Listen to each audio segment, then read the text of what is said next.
Welcome back to Face the Nation. We go now to a Democrat on the House Intelligence Committee, California Congresswoman Jackie Speier, who joins us this morning from Palm Springs. Welcome to Face the Nation. Thank you, Margaret. There are just 8 working days left before the Thanksgiving break. Congressman, when will these public hearings actually begin? I think they're going to begin very soon.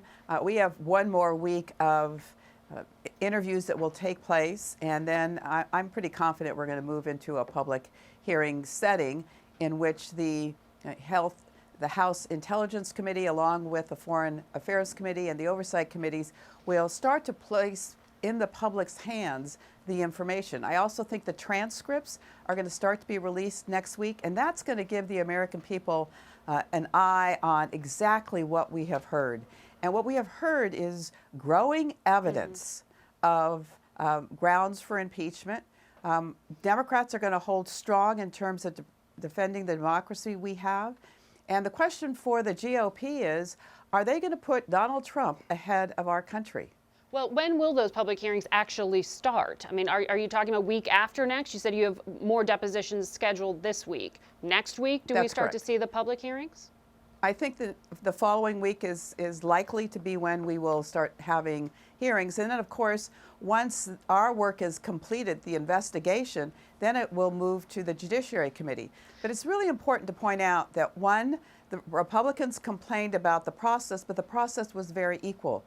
They had equal number of members, almost 50 members, that were part of these 3 committees that could participate in these depositions.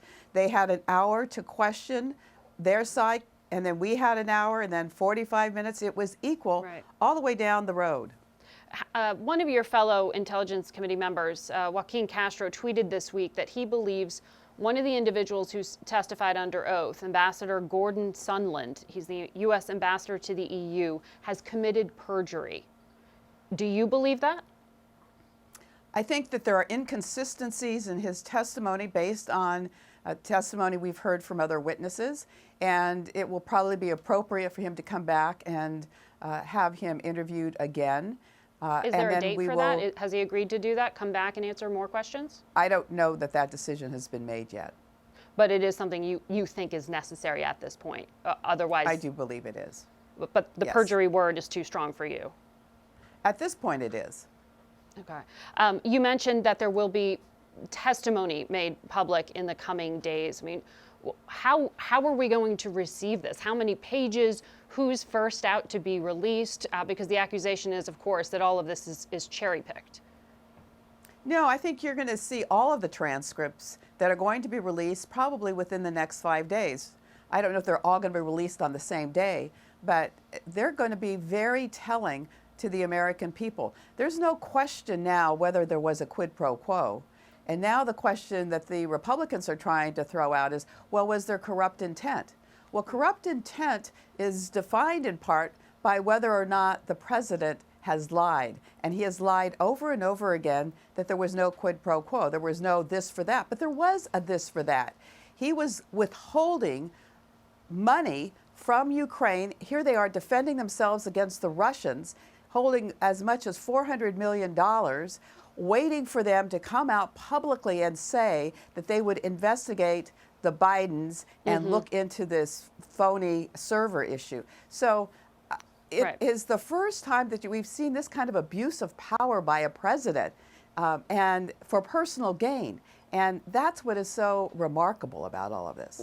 And of course, the allies of the White House point out that the aid was ultimately released and that the investigation into the Bidens was not ultimately opened. But for you, I want to know, who do you need to see come forward and answer questions before you move into these hearings?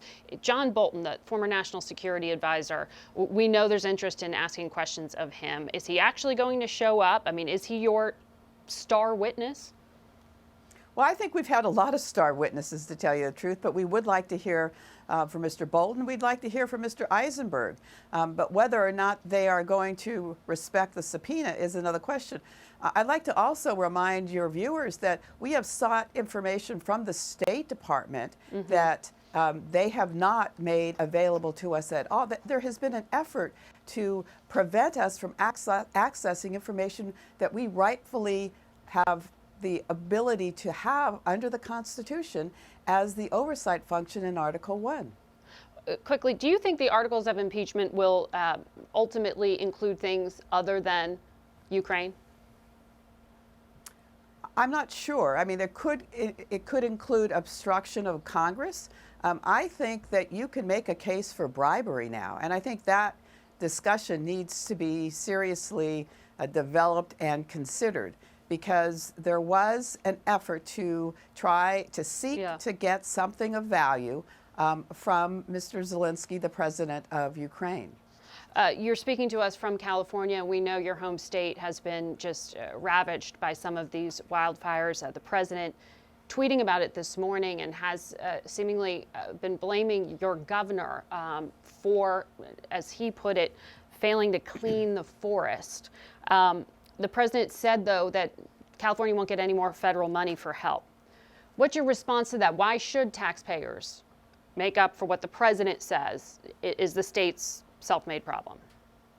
Well, it's not a self-made problem. I mean, it's a national disaster when you have winds of over 100 miles per hour and you have a utility that turns off the electricity and then turns it back on, and it sparks and creates yet another fire.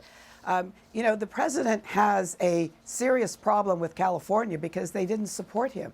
And so now he's trying to take some action against them. All right, Congresswoman, thank you very much for joining us this morning.